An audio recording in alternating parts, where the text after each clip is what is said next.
그날 모세의 책을 낭독하여 백성에게 들렸는데 그 책에 기록하기를 암몬 사람과 모압 사람은 영원히 하나님의 총회에 들어오지 못하리니 이는 그들이 양식과 물로 이스라엘 자손을 영접하지 아니하고 도리어 발람에게 뇌물을 주어 저주하게 하였습니다.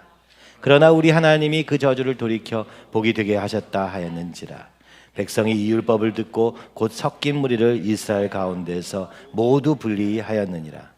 이전에 하나님의 전을 맡은 제사장 엘리야십이 도비아와 연락이 있었으므로 도비아를 위하여 한 큰 방을 만들었으니 그 방은 원래 소재물과 유황과 그릇과 또 레위 사람들과 노래하는 자들과 문지들에게 10주기로 주는 곡물과 새 포도주와 기름과 또 제사장들에게 주는 거제물을 두는 곳이라.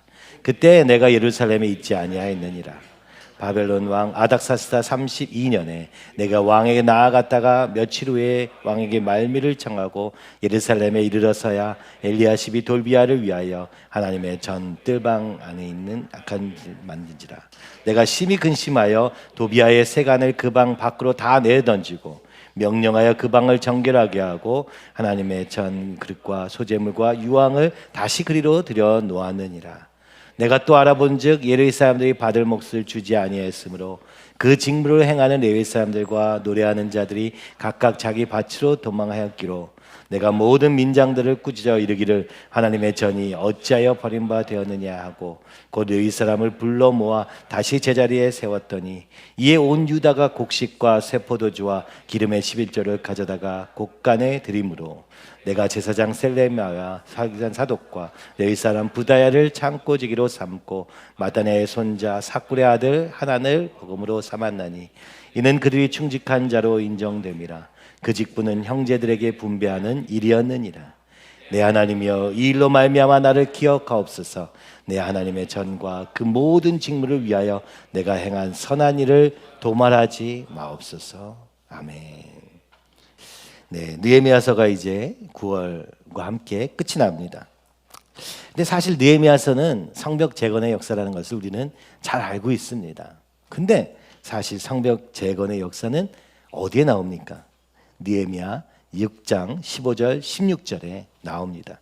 우리 한번 같이 읽어보시면 좋겠습니다.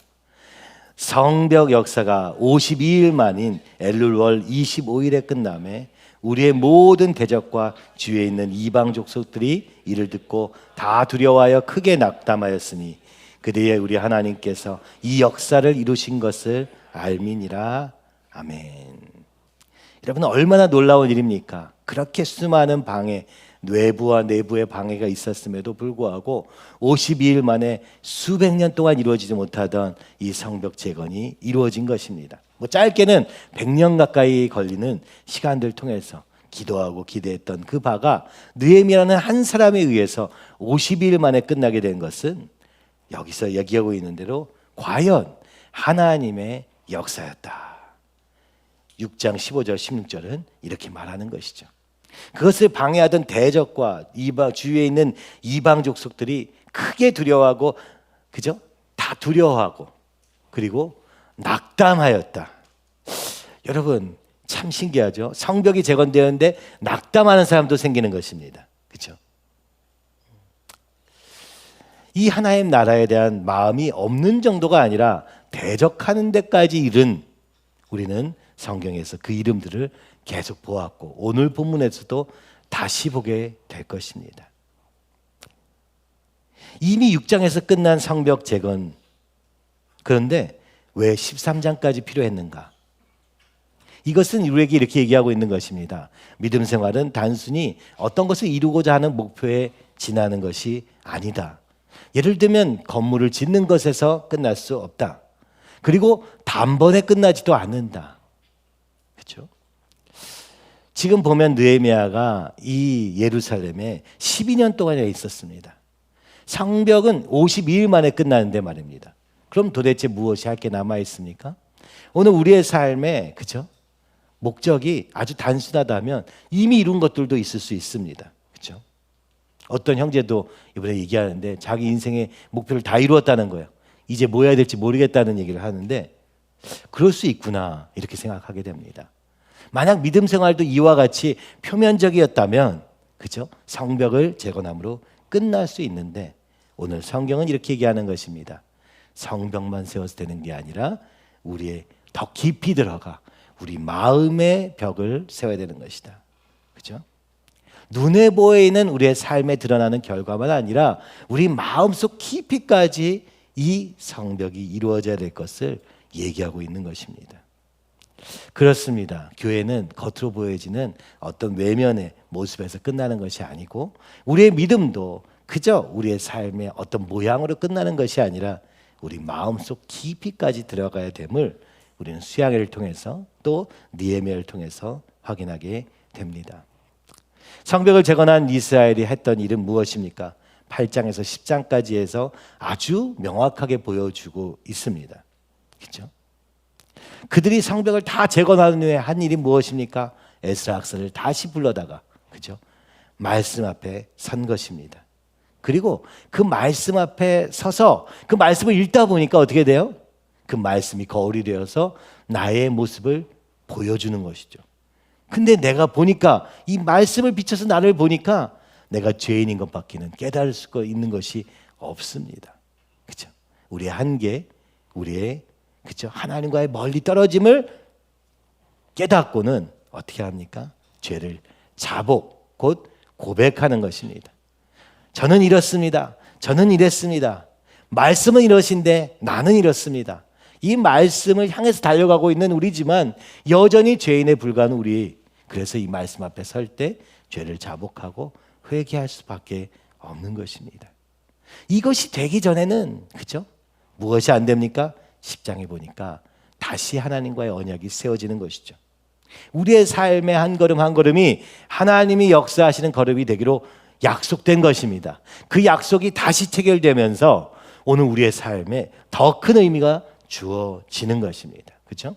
이 땅에서 나로 사는 삶이 아니라 이제 하나님의 사람으로 사는, 하나님의 백성으로 사는, 하나님의 뜻을 따라 사는 삶이 되는 영광스러운 자리에 그렇죠? 이름들이 적혀지는 이 놀라운 일들이 벌어지는 것을 볼 수 있습니다.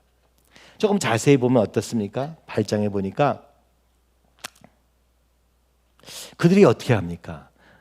성읍에 거주하였던 그들이 7째 달에 이르러 모든 백성이 일제히 수문 앞에 모여 학사 에스라에게 청합니다. 그죠? 아니 에스라가 와서 가르쳐야겠다라고 한 것이 아니라 오히려 백성들이 모여 있는 것입니다. 그리고 학사 에스라를 초청한 것입니다. 그리고 이 말씀에 대해서 가르쳐 주세요 라고 외치는 것이죠. 그들의 삶에 하나님과의 걸음이 시작되고 성벽이 세워지니까 하나님을 향한 소원이 그죠? 그들 안에 있던 소원이 어디로 나갑니까? 이제 하나님의 말씀을 궁금해하는 대로 나가기 시작하는 것이죠. 그리고 느헤미야 8장 18절 첫날부터 끝날까지 날마다 하나님의 율법책을 낭독하였다.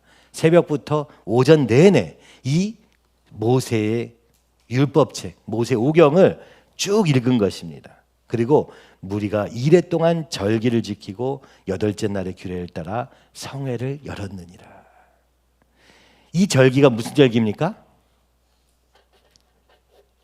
그때 그들이 지켰던 절기가 뭐죠? 초막절입니다. 초막절은 무엇입니까? 오늘 광야에서 그들이 지켰던 절기입니다. 광야에서 날마다 하나님이 우리에게 일용할 양식을 주셨을 때 그들이 무엇을 본 것입니까? 바로 이 땅은 나그네 삶에 불과하다는 것을 고백하는 삶입니다. 그렇죠? 무교병을 먹으면서 오늘 이 땅은 그저 지나가는 것뿐입니다. 이 땅에 소망을 두지 않습니다. 하나님이 백성으로 살겠습니다. 이 땅에서. 그죠? 왜요? 이 땅에서 끊임없이 이방 백성들과 같이 이 땅의 쾌락과 눈에 보이는 것이 전부일 때 그들은 어떻게 살게 됩니까? 음란하게 살게 되고 그들은 죄를 지으면서 즐기며 살게 되기 때문에 바로 그 광야의 시절을 기억했다는 것은 그렇죠? 그 예루살렘이 어떤 처참한 자리에서 다시 세워졌는가를 생각하면서 동시에 이 모든 것은 하나님의 일이십니다라는 것을 선포하고 있는 것이죠. 정확히 얘기하면 내 삶은 주님의 걸음입니다 라고 외치기 시작했던 것입니다. 말씀과 절기를 통해서 그 고백이 지금 나오기 시작하는 것이 8장입니다. 말씀을 들으면서 이것이 회복된 것이죠.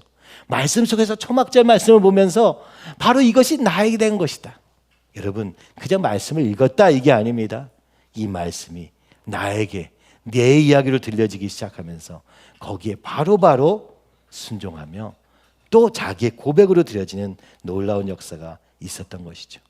9장으로 넘어가면 어떻습니까? 그들이 그달 20 날에 그렇죠? 금식하며 굵은 베옷을 입고 티크를 무릅쓰며 모든 이방 사람들과 절교하고 서서 자기 죄와 조상들의 허물을 자복하였다. 또 16장 17절에 보면 한번 읽어보시죠. 그들과 우리 조상들이 교만하고 목을 굳게 하여 주의 명령을 듣지 아니하고 거역하며 주께서 그들 가운데서 행하신 기사를 기억하지 아니하고 목을 곧게 하며 패역하여 스스로 한 우두머리를 세우고 종되었던 땅으로 돌아가고자 하였나이다. 그러나 주께서는 용서하신 하나님이시라 은혜로우시며 긍휼히 여기시며 더일이 노하시며 인자가 풍부하심으로 그들을 버리지 아니하셨나이다. 여러분 9장 시작부터 이미 그들의 마음에는 회개하기로 작정한 사람들처럼 모여 있는 거예요. 금식하고 굵은 베옷을 입고 그죠? 티끌을 무릅쓰며 어떻게 합니까? 세상과 단절하고 그렇죠? 그리고 내 죄만 아니라 우리 조상들의 죄를 자복하기 시작합니다. 여러분 우리가 수양회 때 보았지만 여러분 어떻습니까? 내가 짓고 있는 죄, 나와 하나님과 상관없는 모습이 나에게서 시작된 것입니까? 아담에서부터 시작해서 우리 조상들을 대대로 전해져 오는 그렇죠? 그 죄의 모습들도 발견하지 않았습니까? 그러므로 말씀 앞에 서서 그 말씀이 거울이 돼서 내 모습을 딱 비춰보니까 내 죄만 아니라 내 조상들의 죄까지 싹 다 보이는 거예요. 오늘 왜 우리가 하나님을 따라 살 수 없는지가 보인 거예요. 그럼 어떻겠습니까? 나는 안 되네. 이렇게 될까요? 그거는 아주 우리가 요만큼만 봐서 그런 거죠. 나보고 이거 잘못했다는 거지 화가 나는 거는 요거밖에 못 봐서 그런 겁니다. 근데 말씀을 보면 말씀이 거울이 되어서 우리 자신을 보니까 우리는 완전히 가능성이 없는 그렇죠? 완전히 타락한 죄인인 것을 깨닫게 된 것이죠. 그렇죠?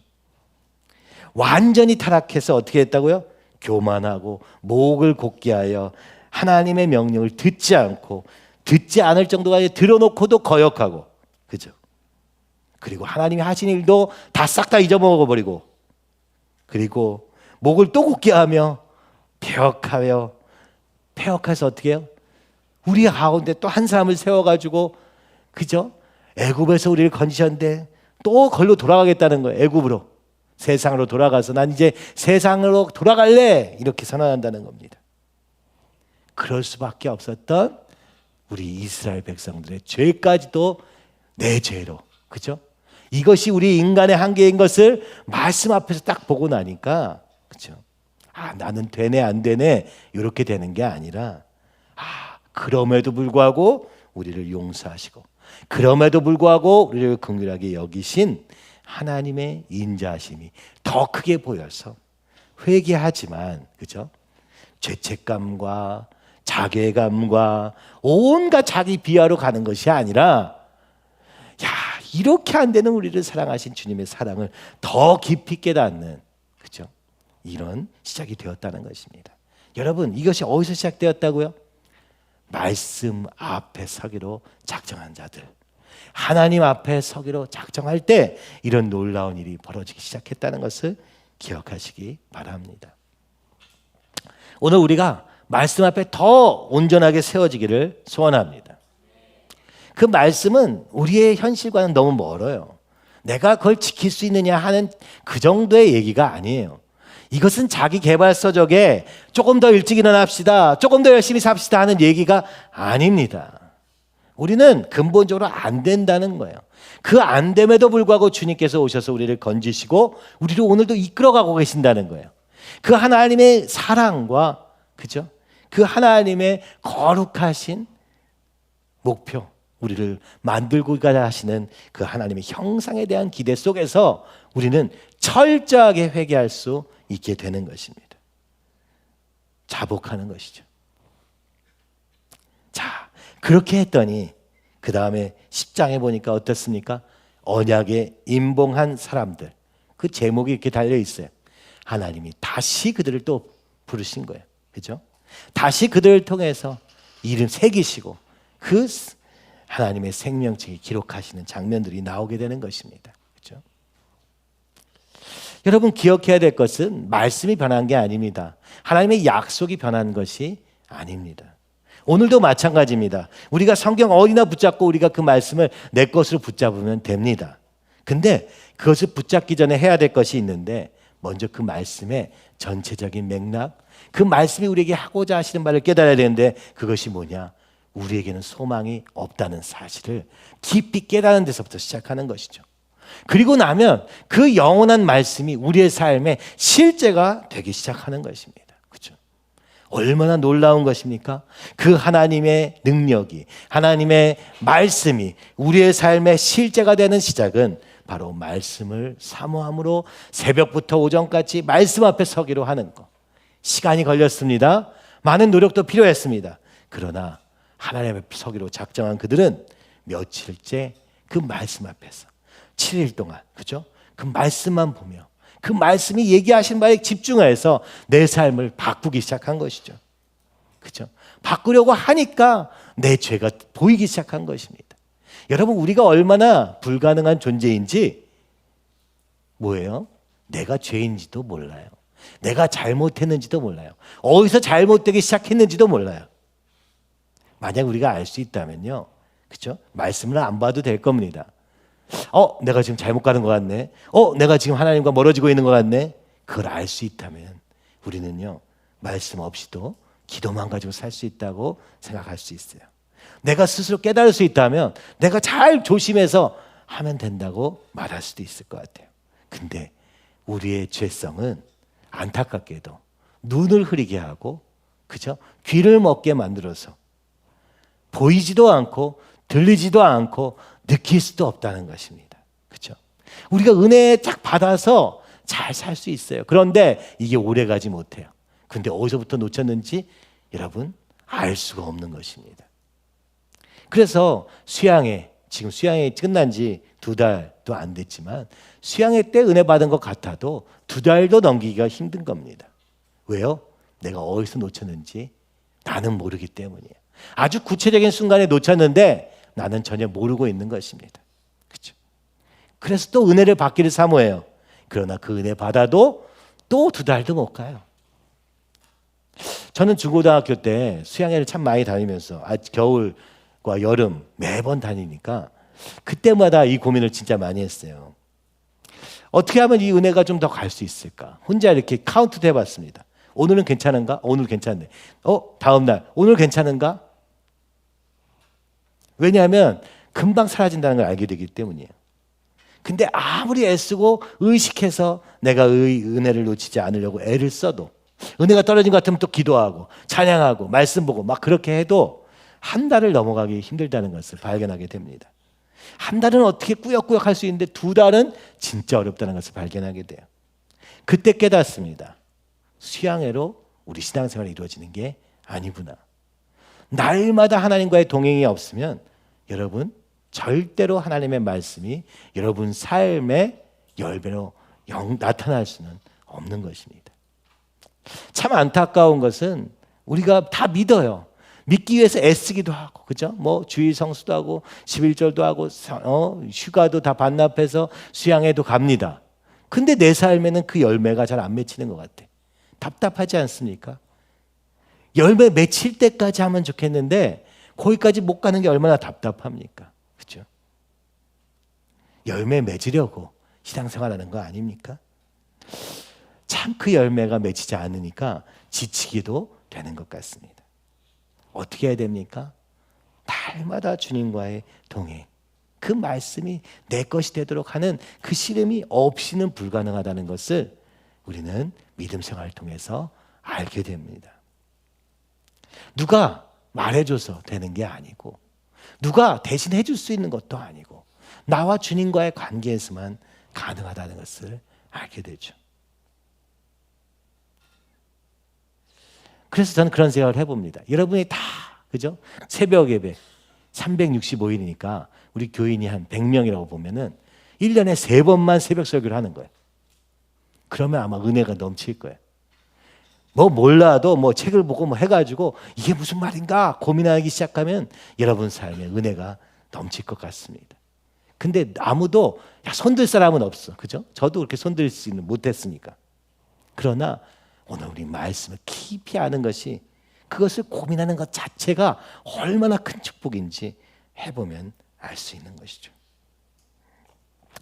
자, 10장 보니까 어떻게 됩니까? 이 언약에 임봉한 사람들의 목록이 나오고 나서 이렇게 말합니다. 그들이 이렇게 결단하는 거예요. 자, 읽어보시죠.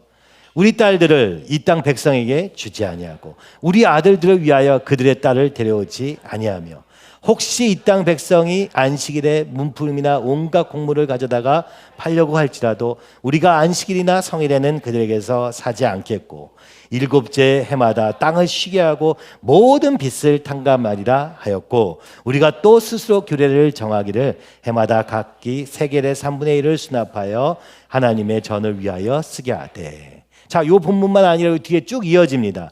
그들이 하나님과 약속을 맺은 다음에 약속을 또 합니다. 그 약속의 내용이 뭐였냐 하고 보니까 이방인과 결혼하지 않겠다.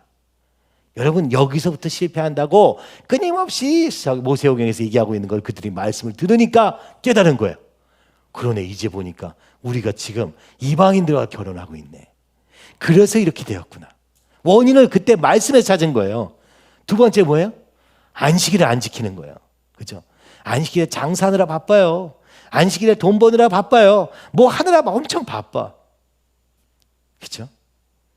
그리고 안식년도 지키겠다. 하나님이 쉬라 하실 때 하나님의 능력을 믿고 나는 쉬는 거예요.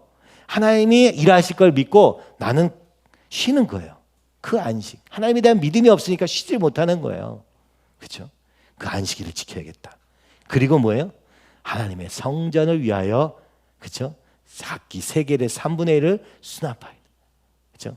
성전세를 걷어서 성전을 지켜야겠다. 아니, 예배가 왜 무너졌습니까? 성전이 제대로 작동 안 하고 있어서 그런 거예요.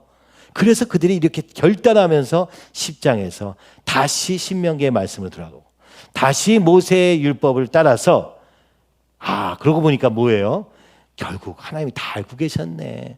우리가 어디서 실패하는지 다 알고 계셨네. 근데 우리가 그걸 무시해서 목이 꼿꼿해가지고 듣지 않고 딴짓하다가 놓쳐버렸네. 그리고 다시 언약을 맺은 것입니다. 주님의 말씀대로 제가 순종하겠습니다. 이 순종은요, 굉장히 구체적인 거죠. 그죠? 뭐 막연한 순종이 아니에요.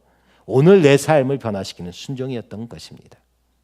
자, 그러니까 무엇입니까? 성벽을 재건한 후에 그들이 한 것은 말씀으로 내 자신을 보고 죄를 깨달아 자복하고 그리고 다시 하나님과 이 말씀을 순종하기로 작정하고 다시 돌아온 것입니다. 그죠? 그러니까 성벽이 재건됐을 뿐만 아니라 하나님의 관계도 회복되었다. 이것을 느헤미야는 보여주고 있습니다.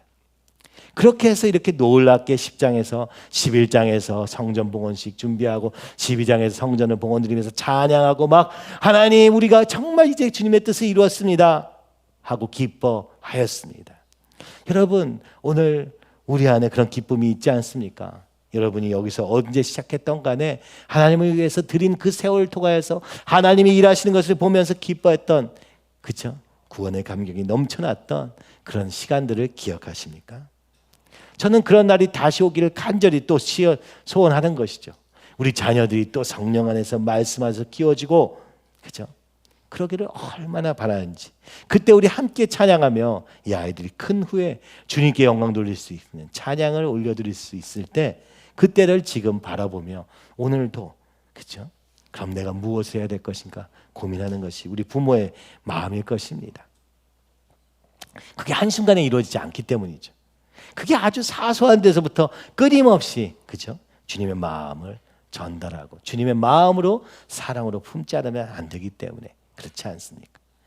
어쨌든 이 느헤미야서에서는 이 계획했던 이 모든 것이 완전히 이루어지고 찬양이 넘쳐나기 시작하였습니다. 그런데 13장은 이렇게 시작하는 것이죠. 그날로 시작합니다.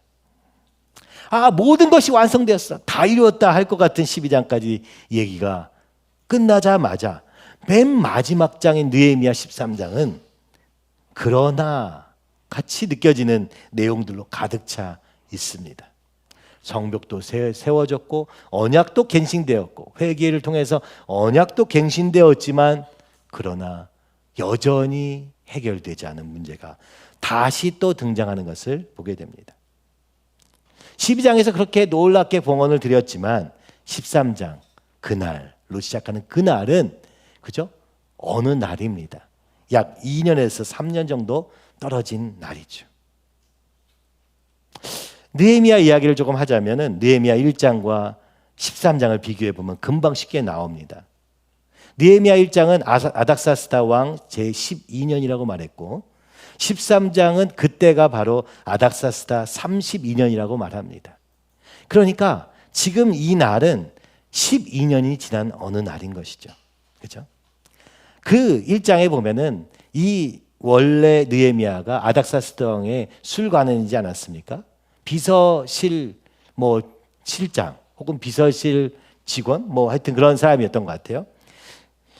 어찌됐든 그 사람이 12년 동안 지금 비우고 그죠?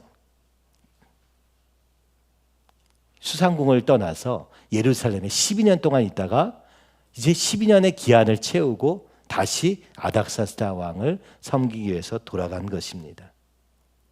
근데 그날 그죠? 그리고 나서 다시 그 12년 후에 돌아가서 2, 3년 뒤에 예루살렘 소식을 들은 거예요. 들었는데 보니까 어떻습니까? 문제가 있다는 것을 알게 되었습니다. 그렇죠? 그래서 다시 아닥사스다 왕한테 며칠간의 말미를 좀 주세요. 제가 좀 잠깐 다녀와야 될 일이 급한 일이 있으니 왕이시여 또 양해를 구합니다. 이런 거예요. 자, 성벽은 재건되었는데 뭔가 문제가 생긴 것입니다. 온전한 헌신으로 세워진 성벽이었어요. 온전한 전쟁 속에서 경계 속에서 주의하며 그죠? 끊임없는 외부와 내부의 방어 속에서 그 방해 속에서도 이 성벽을 재건했던 그들입니다. 근데 왜 벌써 흔들린 것이죠? 여러분, 우리는 은혜 받으면서 신앙생활이 시작됩니다. 그러나 이 은혜를 지키지 않으면 열매 맺을 수 없습니다. 내가 노력하고 나름대로 애썼는데도 잘 안 되는 것이죠. 그날이 생각보다 일찍 온 것입니다. 2, 3년 만에 말입니다. 그래서 다시 돌아와서 한 얘기가 지금 오늘 13장 1절에서 14절까지 내용인데요. 세 개로만 정리해봤습니다. 첫 번째 무엇입니까? 그날 모세의 책을 낭독하여 백성에게 들렸는데, 자, 제일 먼저 한 일이 뭐냐? 다시 말씀으로 돌아간 것입니다. 문제가 있다는 것을 알고 나서 이 느헤미야가 와서 한 것은 성경을 같이 읽기로 작정한 것입니다. 그리고 백성들에게 말씀을 전한 거예요. 맞습니다. 말씀이 우리의 삶을 변화시킵니다. 말씀이 우리의 거울이 되어서 우리 자신을 드러내시기 때문입니다. 이 말씀이 너무나도 중요한 거예요. 예레미야 17장 9절에서 11절에 있는 것처럼 만물보다 거짓되고 심히 부패한 것이 우리 마음이어서 우리 마음이 썩어버려서 근데 그걸 몰라. 누가 능히 이를 알리오마는 마음이 썩은 것도 몰라요. 그런데 하나님은 심장을 살피며 폐부를 시험하고 각각 그의 행위와 그의 행실대로 보응하나니 우리의 썩은 마음에서 나오는 것에 대해서 보여주시는 분은 하나님이시다. 불의로 치부하는 자는 자고새가 낫지 아니한 알을 품은 같아서 그의 중년에 그것이 떠나겠고 마침내 어리석은 자가 되리라. 오늘날 같이 돈을 모으는 것 그것이 전부인 삶, 심지어 불의로도 부를 모아가는 이런 삶은 반드시 심판을 받게 되어 있다라고 말합니다. 왜요? 오늘 우리의 마음이 썩었는데 그것도 모르고 쓸데없는 것을 추구하는 삶의 결과가 무엇인지 보여집니다. 그래서 나중에는 후회하게 된다는 것이죠. 돈도 많아요. 그죠? 돈이 많은 게 우리 지금 전부 아니에요? 제일 좋은 거 아니에요? 근데 성경은 말합니다. 마침내 어리석은 자가 되리라. 이게 무슨 얘기예요? 우리 인생은 돈으로 살고 죽는 게 아닙니다. 우리의 마음이 어떠하냐가 우리의 삶을 결정하는 거예요. 우리의 마음이 살아있을 때 우리의 삶은 사는 삶이 되는 것이고, 우리의 마음이 죽어 있으면 아무리 돈이 많아도 그 삶은 어리석은 자밖에는 되지 못한다는 거예요. 지혜가 없는 삶, 소망이 없는 삶이 될 수밖에 없다는 것이에요. 그래서 바울의 고백과 같이 오라 나는 공고한 사람이로다. 이 사망의 몸에서 누가 나를 건져내랴. 말씀을 보며 말씀을 돌아가는 이유는 우리는 가능성이 없기 때문입니다. 우리는 사망의 몸을 가지고 있기 때문입니다. 우리는 여기서 스스로 벗어날 수 없기 때문입니다. 그래서 말씀으로 끊임없이 돌아가서 말씀으로 끊임없이 우리를 개혁하지 않으면 우리의 삶은 2, 3년 만에도 이렇게 놀라운 성벽 재건을 이루고도 이렇게 놀라운 하나님의 언약 관계를 회복하고도 또 실패할 수 있다고 오늘 얘기하는 것이죠. 그런데 느헤미야 놀라운 것은 무엇입니까? 2, 3년에 자기의 인생 12년을 들여서 그 수상궁 화려함을 떠나서 이 예루살렘을 세우는 일에 전부 들였는데 2, 3년 만에 무너졌다는 소식을 듣고도 그는 실망하거나 포기하거나 하지 않습니다. 그리고 다시 시작하는 거예요. 어디서부터? 처음부터 모세의 책을 낭독하여 백성에게 들려주기 시작하는 것이죠. 참 이것이 어려운 일인 것 같아요. 저도 이렇게 되면 좋겠다, 이렇게 해야 되겠구나, 그런 생각이 더 많이 들었어요.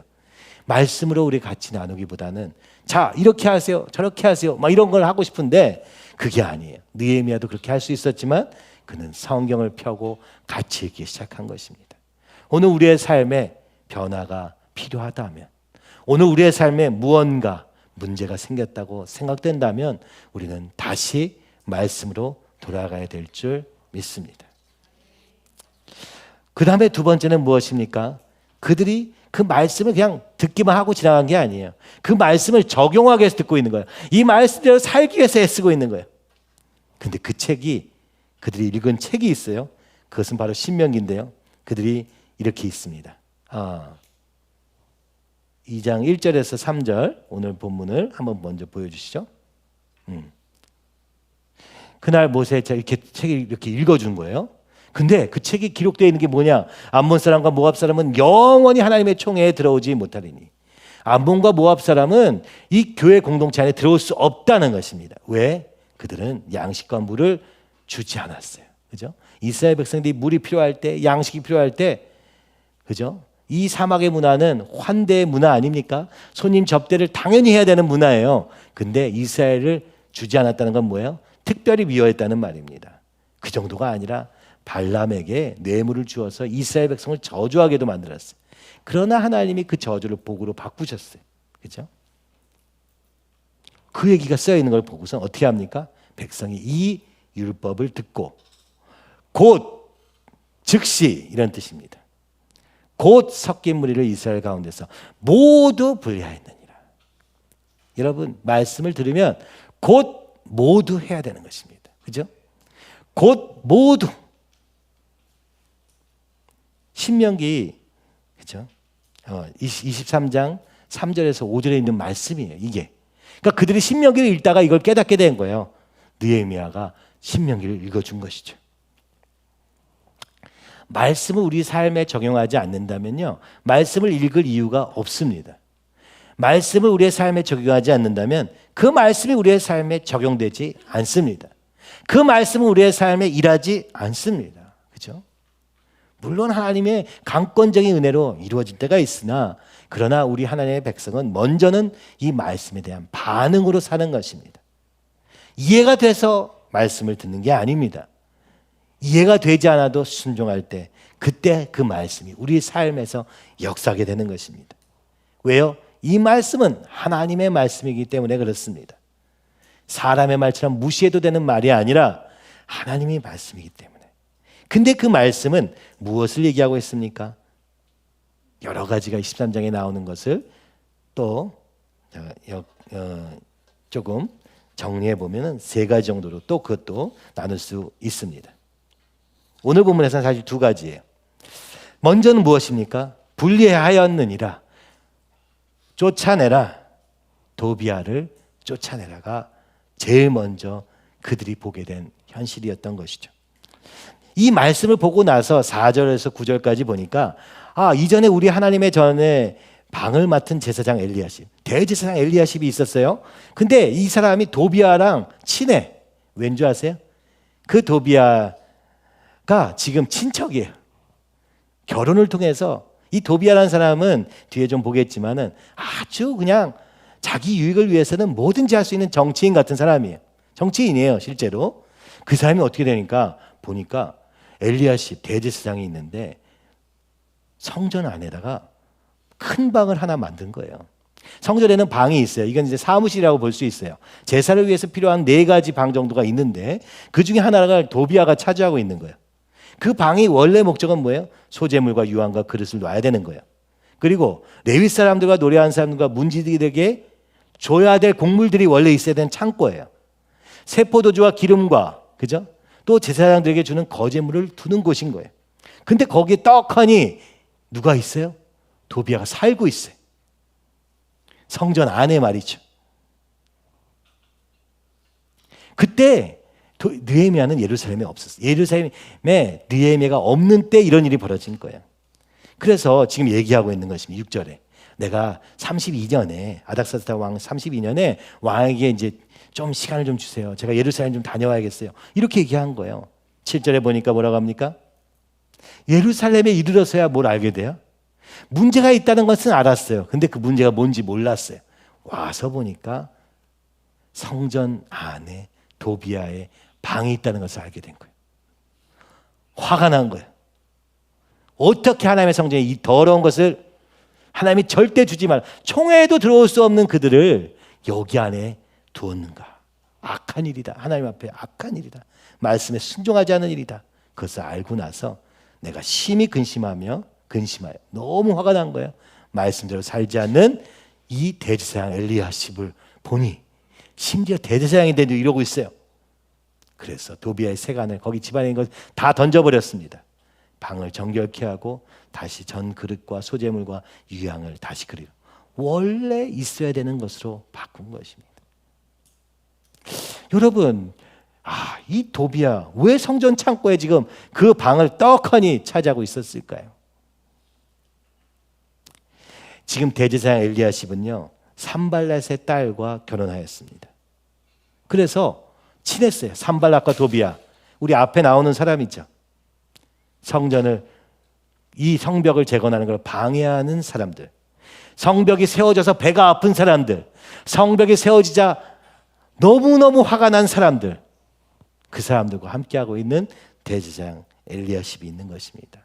그리고 그 중에 한 사람은 그렇게 세워진 성전 안에 살고 있는 것이에요. 임대 받아서 뭐 하고 있을까요? 지금 장사하고 있는 것입니다. 제사를 위해서 온 사람들에게 양도 팔고 모도 팔고, 예수님이 성전에 갔을 때 비둘기와 새를, 그죠? 양을 팔고 있는 그 상을 뒤집어 엎었듯 지금 이 도비아는 여기서 장사하고 있는 것입니다. 교회가 장사의 터전이 된 거예요. 돈 벌기 위한 수단이 되고 있는 거예요. 여러분, 오늘날에도 이런 사람이 얼마나 많은지 몰라요? 보험하는 사람, 뭐 이런 사람부터 시작해가지고 온갖 영업하는 사람들이 교회에 모여서 여기 있는 사람들에게 물건을 팔려고 합니다. 그죠? 여기서 뭔가 사업의 터전을 만들려고 합니다. 저는 이것이, 그죠? 정말 잘못된 일이라고 생각돼요. 물론 우리의 사업을 이 안에서 같이 나누는 건 괜찮아요. 근데 하나님과 상관없이 말이죠, 오늘 내가 내 죄를 자복하지도 않고 하나님의 백성으로 거듭나는 것보다 이 돈을 목적으로 온 사람은 절대 바뀌지 않는다는 거예요. 도비아는 여기 안에 있지만 바뀌지 않았어요. 교회 안에서 바뀌지 않았어요. 그래서 쫓아내라고 하는 것입니다. 이 도비아가 어떤 사람인지는 이 느헤미야 아주 자세하게 나오는데 앞쪽에 많이 나오죠. 자, 보니까 2장 10절에 보면은 호론 사람 산발락과 종이었던 암몬 사람 도비아가 이스라엘 자손을 흥왕하게 하려는 사람이 왔다 함을 듣고 심히 근심하더라. 느헤미야가 온 소식을 듣고도 근심한 암몬 사람, 호론 사람 산발락과 암몬 사람 도비아가 나옵니다. 19절에 보니까, 그죠? 이 느헤미야가 성벽을 재건한다 하니까 비웃습니다. 야, 너희가 하는 일이 무엇이냐? 너희가 왕을 배반하고자. 너 이거 아닥사스다 왕을 거역하는 거 아니야? 라고 얘기하는 거야. 너 반란을 하고 있는 거지 하면서 정치적인 프레임으로 그를 지금 못하게 만들어요. 성벽재건 아예. 그죠? 4장 3절에 보니까 건축하고 있는데도 와가지고 뭐라고 합니까? 여우가 올라가도 무너지겠다 하면서 비웃는 거예요. 잘해봐라. 그래봐야 되겠냐? 아주 비웃고 있습니다. 6장에 보니까. 그죠? 심지어는 이 느헤미야를 죽이려 했던 것입니다. 산발락과 게셈이. 그죠? 도비아와 이 세 사람이 이 느헤미야를 죽이려고 해요. 여러분, 오늘도 이런 일이 있을 수 있습니다. 교회 안에 있지만 하나님과 상관없는 자들이 있을 수 있습니다. 오늘날에는 암몬 사람이냐 이 유대인이냐가 중요하지 않아요. 알고 보면 이 도비아는 유대 사람이었을 가능성이 있어요. 그죠? 그렇지만 그러나 그 혈통의 문제가 아닙니다. 하나님 나라에 대한 소원이 전혀 없는 사람, 하나님에 대한 사랑이 전혀 없는 사람, 하나님에 대한 구원의 감격이 전혀 없이 교회 안에 있어서 내 유익을 위해서 있는 사람, 이것이 도비아의 상징입니다. 근데 문제는 무엇입니까? 이 도비아만 문제가 아니에요. 도비아를 이렇게 방치함으로 생긴 문제가 그 다음에 또 나오는데요. 그러니까 우리에게 제일 먼저 지금 해야 될 일은 무엇입니까? 우리 마음속에 있는 이 도비아를 쫓아내야 되는 것입니다. 하나님 아닌 것들을 제거해야 되는 것입니다. 그러니까 말씀을 듣고 우리가 회개할 때 제일 먼저 해야 될 게 내가 버려야 될 게 무엇인가? 내가 쫓아내야 될 게 무엇인가? 내게 지금 섞여 있는 것이 무엇인가를 말씀으로 보고 그걸 봤다면 과감하게 잘라버리는 거예요. 그게 나요. 그게 난데 나를 잘라내는 거예요. 나의 일부를 말씀으로 잘라내는 거예요. 물론 완벽하게 우리의 삶이 바뀔 수는 없을 수 있어요. 그러나 믿음으로 자르는 것입니다. 그렇죠? 선포하는 것입니다. 선포하고 또 넘어져도 또 선포하면 돼요. 그러면 이 말씀 앞에서 정직하게 반응할 수는 있는 거예요. 말씀대로 100% 잘 살 수 있다는 얘기가 아닙니다. 그러나 적어도 내가 하나님 앞에서 결단해야 되는 것이죠. 그러니까 이걸 마음의 문제라고 말하는 거예요. 모습으로 드러난 건 한참 뒤에요. 결단하고도 또 씨름하고 그저 실패하고 다시 일어서고 이런 과정들이 있을 수 있어요. 그러나 먼저는 내가 하나님의 말씀 앞에서 쫓아내야겠다 해서 바로 쫓아냅니다. 느헤미야는요, 이 시간이 하나도 안 걸려요. 그죠? 이게 문제가 있구나 하고 와서 보니까 진짜 문제가 있어요. 그때 그냥 바로 던져버립니다. 내쫓아버립니다. 다시 회복시킵니다. 자, 10절에서 10절, 13절을 한번 보시죠. 그리고 나서 또 알아보니까 이게 꼬리에 꼬리를 물듯 계속 이런 문제들이 보이는 거야. 또 알아보니까 레위 사람들이 몫을 못 받아요. 생활비가 아예 없어. 그래가지고 어떻게 합니까? 레위 사람들과 노래하는 자들이 각기 자기 밭으로 도망하였습니다. 오늘날 우리 한국교회는 그죠? 목회자들이 너무 많은지도 몰라요. 그것도 문제일 거예요. 그러나 지금 목회자들은 이중직 문제를 엄청 고민하고 있습니다. 옛날에는 그렇게 하면 진짜 목회자가 아니었어요. 그런 생각만 해도 정말 부적합한 사람이었어요. 근데 이제는 어렵잖아요. 그죠? 젊은 사람들과 함께 모이는 교회에 헌금이 모이지 않으니까, 그죠? 뭐 청년들에게, 중고등학생들에게 복음 전하는 사람에게 어렵겠죠. 그러다 보니까 다 이제 택시 운전을 하든 뭘 하든 이중직을 다 떨고 있어요. 배달을 하든 말이죠. 그렇지 않으면 살 수 없는 때가 된 거예요. 그때도 마찬가지예요. 레위 사람들이 당연히 받아야 될 몫이 있어요. 이것은 하나님의 말씀에 딱 정해져 있기 때문에 그 몫이 정해져 있거든요. 12지파가 10분의 1씩 내면은 여기가 남아요, 심지어. 근데 안 하는 거예요. 그러니까 어떻게 돼요? 레위 사람들이 도망갔습니다. 어디로요? 자기 밭으로. 돈 벌러 이제 도망가 버렸어요. 그래가지고 느헤미야가 민장들을 불러가지고 하나님이 어찌하여 버림받아요? 아니, 예배를 드려야 되는데 성전을 지금 제사를 드려야 되는데 제사장이 없어요. 찬양대가 없어요. 아무도 없어요. 그래서 왜 이렇게 버려뒀냐라고 이스라엘 백성들은 꾸짖습니다. 그리고 레위 사람들 다시 불러 모아서 제자리, 야, 너는 예배 드려야지. 지금 뭐 하는 거야? 그런 거죠. 온 유다가, 그때 또 유다가 앞장서죠. 유다가 곡식과 새 포도주와 기름의 11조를 가져다가 곡간에 드림으로 부족한 재정을 채우는 유다 지파, 이스라엘의 장자 지파입니다. 그리고 제사장 셀레마와 서기관 사독과 레위 사람, 제사장, 서기관, 레위 사람을 그죠? 세웁니다. 뭘로요? 창고지기로. 그 지금 부다야가 있던 곳에 창고지기. 그러니까 한마디로 제대로 관리도 아예 안 되고 있었던 거예요. 그죠? 어디인지도 몰라. 놔야 되는 게 다른 사람이 살고 있거든요. 그러니까 뭐예요? 도비아가 방을 차지한 것은 결과적이지만 그 전에 어떻게 된 거예요? 이미 레위 사람 다 도망갔고요. 예배 드릴 사람 아무도 없는 거예요. 섬길 사람 아무도 없는 거예요. 다시 세우는 것입니다. 그 직분은 형제들에게 분배하는, 심지어 나눠지는 일까지. 여러분, 교회가 그죠? 크지 않아도 작아도 커도 마찬가지예요. 할 일이 얼마나 많은지 몰라요. 이것을 위해서 집사를 세우는 건데요. 여러분, 지금은 어떻습니까? 목회자가 다 해야지. 당연히 네가 해야지. 내가 왜 해? 여러분, 이런 분위기에 오늘 우리는 교회에 있습니다. 그러니까 제가 사실은 저는 여러분이 얼마나 헌금하는지 알고 싶지 않아요. 몰라는 게 좋아요, 실제로는. 근데 아무도 돈을 관리할 사람이 없으면 제가 해야죠. 어떻게 해요? 그렇죠? 헌금 개수도 제가 이제 미군 부대에서도 헌금 개수를 했거든요. 주일날 끝나면요. 저녁에 딱 개수해가지고 1센트 안 맞으면 그 찾느라고 밤을 새서라도 찾습니다. 왜냐하면 이게 하나님께 드린 것을 소중히 여기기 위해서요. 그리고 바로 은행에 가져가요. 은행도 열어줘요. 은행 창문이 하나 열려 있어요. 헌금 받는 창구는 주일에도 열어요. 그 사람이 담당이 있었어요. 왜요? 하루도 넘기면 안 되거든. 되게 소중하게 다른 거 보고 제가 충격을 받았어요. 여러분, 오늘 주님께 드리는 이 물건을 내 것, 돈으로 생각하는 게 아니에요. 하나님께 드려진 걸로 생각하는 것이기 때문에 귀하게 해야 되거든요.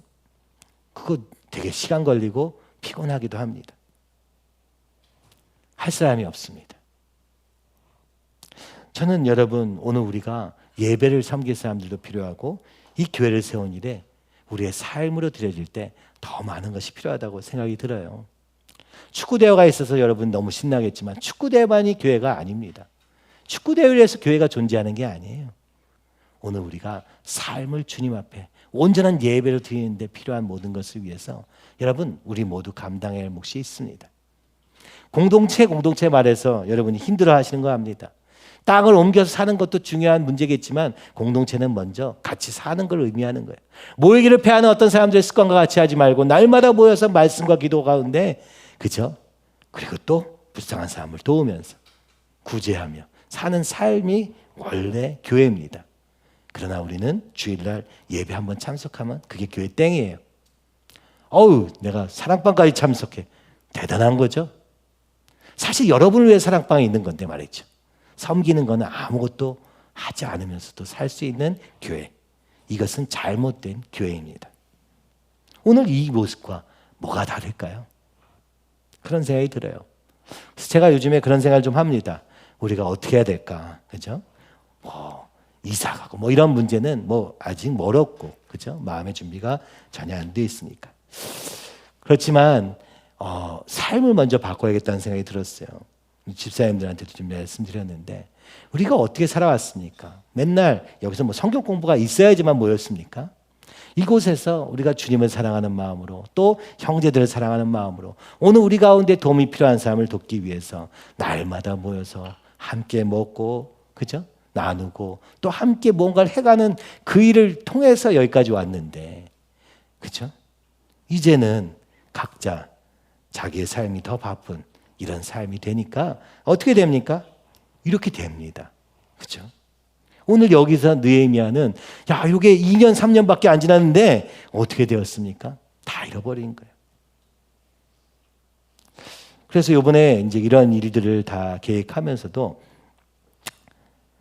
제가 이제 좀 말씀드리면 그런 거예요. 정마태 선생님이 오셔가지고 그때 크리스마스 이거 오너먼트를 만드신 거예요. 그게 되게 힘든 일이라고 사모님이 얘기하세요. 왜냐하면은 그 파키스탄 사람들은 비 오면 안 오고 더우면 안 오고 그래가지고 일을 시키기가 되게 어렵답니다. 또 해도 대충 해가지고 또 사모님이 일일이 손을 보신 거라는 거예요. 그래서 그 크리스마스 오너먼트를 또 젊은 어떤 외국인이 그죠? 선교사가 선교 활동을 하는 그 자매가 디자인해줘서 만들었다는 거예요. 제가 너무 아름다워서 그럼 우리가 사겠습니다. 그래가지고 지금도 이제 좀 주문을 더 했어요. 한 100만 원치. 근데 너무 좋아하시는 거예요. 거기 지금 TSA에 돈을 벌 수 없는 그리스도인 여성들이 모여 있잖아요. 그들 통해서 이걸 뭘 만들려고 하는 건데 그게 누가 사주는 사람이 없는 거예요. 우리 교회가 제일 많이 사고 있습니다. 여러분 감사해요. 그죠? 왜냐하면 그게 뭐 이렇잖아요. 그죠? 완성도를 더 높일 수 있는 방법은 없을까 해서 내년에 가면은 우리 디자이너들 좀 데려가서 좀 만들어 보자고 했어요. 그분은 선교하러 그곳에 가셨고 그곳에 있는 사람들을 살리기 위해서 지금도 그런 일들도 하고 계시는 건데 이것을 다 좋다고는 생각하지만 도울 사람이 없는 거예요. 그래서 우리 같이 연약한 교회가 도울 때 너무 기뻐하시고 힘을 받으셔서 그날도 얼마나 기뻐하시던지. 그렇죠? 참 신기하죠? 우리 안우진 그 가족을 위해서 오늘도 저도 처음 봤어요. 한국 땅에서 한국어를 배우고 있는 안우진. 얼마나 감사해 하시는지 모릅니다. 그래서 다 선물로 주겠다는 걸 조금 어려운 상황에 있는 그 가족도 돕고 이 몽골도 우리가 기도 제목으로 삼기 위해서 이 일도 합니다. 이것은 돈에 대한 얘기가 아니고 물건에 대한 얘기가 아니라 사람은 살리는 일로서 필요하다고 생각이 들어요. 오늘 이 만나올도 원래는요 우리가 삶을 함께 나눌 공간으로 만들려고 했던 거 아니에요? 여기서 기업들이 막 일어나고 그죠? 막 창업이 일어나고 기억 안 나시겠지만 그 나우 집회를 하면서도 우리 목사님들이 얼마나 불안인지 몰라요. 저렇게 공간이 있으니까 오피스로 쓸 수 있겠다 하면서 말이죠. 이렇게 젊은이들이 많으니까 너무 좋겠다. 문화도 만들고 막 그랬으면 좋겠다. 그래서 만든 겁니다. 근데 이제는 이제 교회를 위한 청년들만 있고 나머지는 아무도 없어요. 그래서 저는 이런 생각을 좀 해봤어요. 교회가 플랫폼이 되게 하자. 교회 안에서 여러분 이렇게도 저렇게도 해보자고 말씀드렸어요. 이것은 새로운 얘기가 아니라 그죠? 우리가 원래부터 꿈꿔왔던 그림 아닙니까? 땅콩 버터도 여기서 만들어서 하시라고 말씀드렸고 그죠? 우리 쌀도 좀 같이 공동 구매해서 지우가 우리 농산물 전공인데 농산물 어떻게 살릴까? 뭐 기업체를 만들어가지고 뭘 해봐라 할 수는 없어도 우리가 그 재능을 가지고 좀 해보면 어떨까? 뭐 이런 생각을 해보게 됩니다. 우리가 함께 사는 게 그저 예배만 드리려고 하는 게 아니라 우리의 삶을 나누고 그 삶을 세상에까지 드러내는 삶을 살기 위해서 시작한 것인데 이제 삶은 다 각각 살고 주일날 모여서 예배만 드리는 그것을 교회라고 우리는 지금 부르고 있는 것은 아닌가 하는 생각이 들어서 안타깝습니다. 물론 청년들이 연약해서 그죠? 길이 없다 할지라도 포기할 수 없는 이유는 그들 안에 있는 하나님 나라에 대한 소원이 뜨겁기 때문입니다. 그걸 도와줄 어른은 없을까? 참 많이 찾아봤지만 이제는 기대하지 않습니다. 이제는 너희가 알아서 해라. 우리가 함께 하자. 이런 생각을 더 하면서 이 공동체 그림이 더 저한테는 분명해지는 것 같거든요. 설교만 하고 여기 서 있으려고 제가 여기 있는 게 아니라 이것을 만들어가는 역할을 하고 싶다는 생각이 들고 그것을 우리 모두가 함께 할 수 있으면 얼마나 좋을까 하는 게 공동체의 내용입니다. 세상에서 종노릇 하면서 돈의 노예가 되고 쾌락의 노예가 되어 사는 삶을 사는 것을 이제 멈추고 진짜 하나님이 이 땅에 세우기 원하시는 하나님의 나라 그 예배 공동체 그 예배를 회복하는 그 자리에 있기를 주님이 지금도 바라시지 않을까 하는 생각이 저는 듭니다. 그러니까 이것이 어떻게 된 거라고요? 11조를 드리지 않으니까 레위 사람들이 살 수가 없어서 바지로 도망가게 된 것이죠. 그랬더니 예배를 드릴 수가 없고 그러다 보니까 관리할 사람이 없고 그러니까 이 공간이 되게 커 보이는 거죠. 그래서 엘리야십이 친한 도비아에게 이 자리를 뭐 받았는지 안 받았는지 모르지만은 임대한 것이죠. 그렇죠? 그리고 이 사람은 여기서 장사하고 있는 것이죠. 그래서 예배가 지금 이루어지지가 않고 있지만 제사가 제대로 이루어지지 않고 있지만 그래도 제사는 드려지고 있기 때문에 괜찮다고 생각했던 것입니다. 오늘 예배를 회복하라는 것은 성전 구석구석을 회복하는 것도 있겠으나 고린도전서 3장 16절 17절처럼 너희는 너희가 하나님의 성전인 것과 하나님의 성령이 너희 안에 계시는 것을 알지 못하느냐. 오늘 우리의 마음 안에 이 도비아가 자리를 잡고 있고, 그 도비아는 이런저런 결과들인 거죠. 하나님께 드리기를 포기하고, 그죠? 23장 전체 내용을 보면 어떻습니까? 하나님의 주권을 인정하지 않기 때문에 11절을 드릴 수가 없어요. 내가 사는 걸 내 힘으로 산다고 생각하니까 10분의 1 드린 건 너무 아까워. 그렇죠?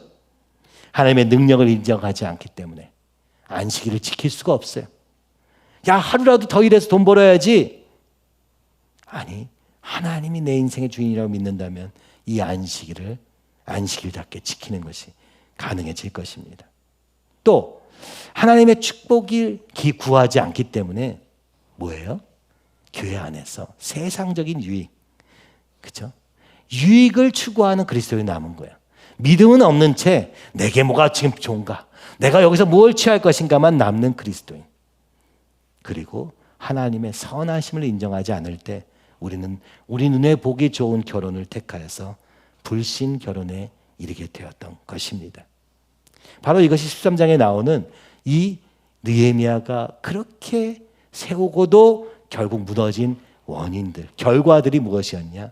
11조, 안식일, 그리고 끊임없이 이 안에서 자기 이익을 추구하는 믿음 없는 이름만 그리스도인인 사람들, 그리고 결혼을 할 때도 하나님과 상관없이 결혼하는 그들의 모습 속에서 드러나게 된 것입니다. 이것이 하나님 나라가 무너지는 통로라고 신명기는 우리에게 알려주고 계신 것이고, 오늘도 우리에게 이게 크게 달리지 않은 것 같습니다. 돈과 시간과, 그죠? 우리의 마음을 다해서 드리지 않을 때 우리의 믿음은 겉으로는 멀쩡한 것 같아 보이지만 속으로는 썩어가고 있는 것을 보게 되는 것이고, 그것을 볼 수 있었던 사람은 대제사장도 볼 수 없었고 느헤미야만 볼 수 있었다는 것을 보여줍니다. 그러므로 결론적으로 우리가 어떻게 해야 됩니까? 신앙은 삶이라는 것을 알아야 됩니다.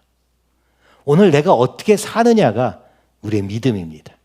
내가 뭘 믿는가가 믿음이 아니고 내가 그걸 믿는다면 지금 어떻게 사는가로 드러나게 되는 것이죠. 그렇죠? 내가 물질에 대해서, 시간에 대해서, 내 마음의 중심에 대해서 주님께 고정되어 있는가 아닌가가 너무나도 중요하다는 것입니다. 그렇죠? 우리가 20년, 30년 신앙생활을 하지만 왜 믿음의 결과가 있지 않은가? 왜냐하면 삶이 변하지 않았기 때문입니다. 삶이 변하지 않았다는 것은 무슨 얘기입니까? 우리가 여전히 육으로 살고 있다는 뜻입니다. 그래서 오늘 우리는 이 느헤미야 같이 일어서지 않으면 안 되는 우리의 한계를 가지고 있는 것이죠. 깨어서 기도하며 말씀을 끊임없이 나를 개혁하며, 그죠? 결과에 상관없이 주님께 드리는 이 느헤미야의 모습을 볼 때 이것이 진짜 삶을 드린 믿음이라고 보여집니다. 그래서 느헤미야 13장 14절, 느헤미야는 안타까움에 이렇게 소리를 지릅니다. 내 하나님이여, 이 일로 말미암아 나를 기억하옵소서. 내 하나님의 전과 그 모든 직무를 위하여 내가 행한 선한 일을 도말하지 마옵소서. 느껴집니까? 느헤미야는 절망스러웠을 것입니다. 주님, 이렇게까지 했는데도 여전히 똑같으니 어찌해야 됩니까? 그러나 주님, 기억하여 주시옵소서. 나는 최선을 다했습니다. 나는 전부 드렸습니다. 그러니 주님이 책임져 주시옵소서. 맞습니다. 우리의 힘과 노력으로는 우리가 할 수 있는 게 별로 없습니다. 그러나 오늘 그 주님만을 의지하는 마음으로는 그때 주님이 일하시는 것이죠. 느헤미야 13장은 어이없게도 성벽을 재건하고 다시 무너져 있는 성전, 예배, 이것들을 보여줍니다. 그죠? 그 얘기는 무엇입니까? 오늘 예수님이 아니면 우리는 할 수 없다는 것을 보여주고 있는 것입니다. 예수님이 우리 안에 거하시고 성령님이 우리를 인도하시는 걸음을 따르지 않는다면 우리는 불가능하다는 것을 보여주고 있는 것이죠. 우리의 육을 다해서 성벽을 다 세워도 뒤돌아서면 또 무너져 있는 것을 보게 되는 것이죠. 그래서 더욱 우리의 마음을 지켜야 되는 것, 이 마음의 벽, 성벽을 세워야 되는 것. 오늘 세상의 모든 풍파가 우리의 마음을 흔들지 못하도록 이 갈대와 같은 마음, 성경에도 보니까 갈대라고 우리 마음을 표현하고 있지 않습니까? 우리가 믿음으로 열심히 해야지, 잘해야지 이렇게 했지만 바람 한번 불면 흔들리는 갈대와 같이 또 휘청휘청합니다. 그래서 오늘 주님 나로는 못합니다. 주님 내 안에 거하시고 말씀하여 주시옵소서. 주님 영으로 살게 하여 주시옵소서. 육으로가 아니라 영으로 살기 원하오니 주님 내 안에 거하시고 응답하여 주시옵소서. 언제 이렇게 된다고요? 새벽부터 아침까지 말씀 앞에 서 있을 때 우리 가운데 성령님께서 일하시는 것입니다. 우리 마지막으로 이 말씀을 읽고 마치려고 합니다. 로마서 8장 12절에서 17절. 그러므로 형제들아 우리가 빚진 자로 돼 육신에게 져서 육신대로 살 것이 아니니라. 너희가 육신대로 살면 반드시 죽을 것이로되 영으로서 몸의 행실을 죽이면 살리니 무릇 하나님의 영으로 인도함을 받는 사람은 곧 하나님의 아들이라. 너희는 다시 무서워하는 종의 영을 받지 아니하고 양자의 영을 받았으므로 우리가 아빠 아버지라 부르짖느니라. 성령이 친히 우리 영과 더불어 우리가 하나님의 자녀인 것을 증언하시나니 자녀이면 또한 상속자 곧 하나님의 상속자요 그리스도와 함께한 상속자니 우리가 그와 함께 영광을 받기 위하여 고난도 함께 받아야 할 것이니라. 아멘.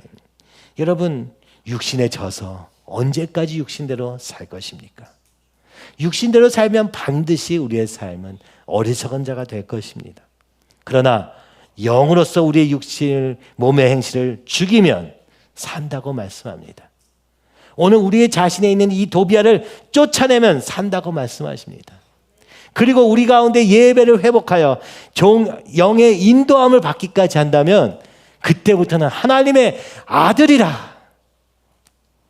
예수님이 하신 것보다 더 큰 일도 할 수 있는 하나님의 아들이라 부르심을 받을 거라고 말씀하십니다. 첫 번째 쫓아내야 됩니다. 두 번째 오늘 그 영을 받아야 하는 것입니다. 그때 어디까지 갑니까?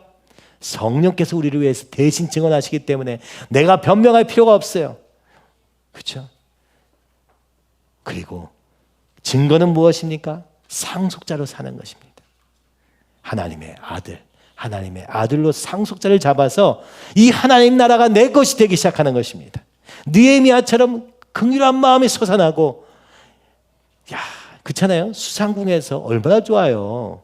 월급도 많이 받고 풍요한 문화 속에서 모든 것 세계 최고의 그 한복판에서 오늘날로 말하면 뉴욕의 무슨 그죠? 한가운데서 부유하게 살 수 있었으나 이 느헤미야에게는 그것이 별것이 아니었어요. 12년 동안 아무것도 없는 예루살렘에서 보이지 않으나 오늘도 살아계시는 주님을 붙잡으며 그 주님의 나라를 꿈꾸며 살았던 삶. 비록 13장에서 결국에는 또다시 무너져 있는 걸 확인하며 울부짖을 수밖에 없었지만 바로 그 울부짖음이 오늘 우리의 예수님을 향한 울부짖음이었던 것입니다. 주님 도와주세요. 그래서 그 주님이, 그 하나님이 육신을 입고 이 땅에 오셔서 우리와 함께 이 승리를 누리게 하시기를 간절히 소원하시니, 바울의 고백과 같이 영광을 받기 위해 고난도 함께 받아야 되는 것은 당연한 것 아니겠습니까? 느헤미야의 같은 마음으로 하나님의 나라를 향한 뜨거운 열정과 포기하지 않는 마음이 오늘 우리의 삶을 바꾼다 말씀하시는 것 같습니다. 바꿔야 될 건 많습니다. 그러나 이 바꿀 수 있는 사람은 오직 한 사람, 주님의 마음을 찾은 사람이 아닐까. 영으로 사는 사람 외에는 이 일을 할 수 없는 것입니다. 그렇죠? 오늘 우리가 이것을 끝까지 붙잡아서 육이 아니라 영으로, 말이 아니라 삶으로 드러내는 신앙이 되기를 간절히 소원합니다.